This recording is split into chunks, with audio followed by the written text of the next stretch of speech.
Well, we need to take a moment this evening and wish a delayed best wishes to Local 12's Joe Webb. Yeah, because really Joe's last day with us was actually yesterday, but we were preempted by the Senate hearings. Joe retires after covering stories of all kinds in a career that spanned more than 30 years here in the tri-state. It was the late 80s when we first got to know Joe Webb. Much to our dismay, he was working across the street for Channel 9 at the time. But I must admit, I still watched his stories. I remember Joe was covering the big stories, such as the Carrollton bus crash. New to the tri-state after his move from his home state of Oklahoma, Joe quickly put down roots in northern Kentucky, and those roots run deep. Joe Webb was the journalist the rest of us tried to beat in the bluegrass. In 2002, Joe's contract across the street was up, and Local 12 moved very fast. And this newsroom was stronger the moment he walked in. Joe led coverage on major stories such as the Commonwealth Attorney's affair that played a key role in securing a retrial for murder suspect David Dooley. And it was Joe who broke the story when a former judge was indicted and ultimately admitted to illegally coercing 12 women and 7 girls into sex acts. Joe is a rare breed for a journalist. He can do hard news one day and turn right around the next and tell the most moving feature story better than anyone.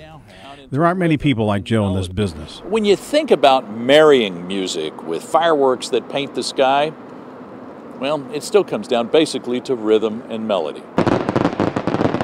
Joe Webb, Local 12 News.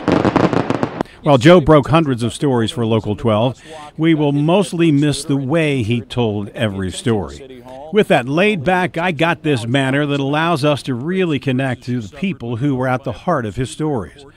The reason Joe told his stories with such depth is because he took the time to get to know and understand the principles in the stories he was going to tell the rest of us.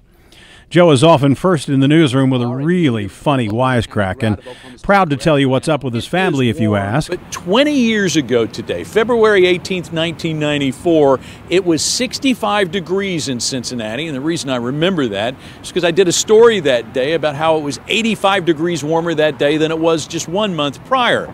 But I didn't get to finish that story. I left work that day to be with my wife for the birth of our daughter Grace, so today is her 20th birthday. That's the way it is here at Channel 12. We're a family, and Joe Webb will always be a part of it. Joe Webb, Local 12 News. We're going to miss Joe, but boy, he did great work here at Channel 12. He sure and did. He's doing what he wants to do, and I'm happy for Joe. Yes, he said it was time, and good for him to go out on his own terms. Not just a great storyteller on the air, but just to hear him tell stories off the air in the newsroom, and people would just gather around, big groups of people. So do me a favor, don't repeat them here. Okay? No, I won't repeat those. You have to ask him about those in person. He's just a very down-to-earth, great guy, and Joe, we're going to miss you terribly, but good luck. He's a science guy, too. Yeah, It was you like, love science. that. Yeah, that was always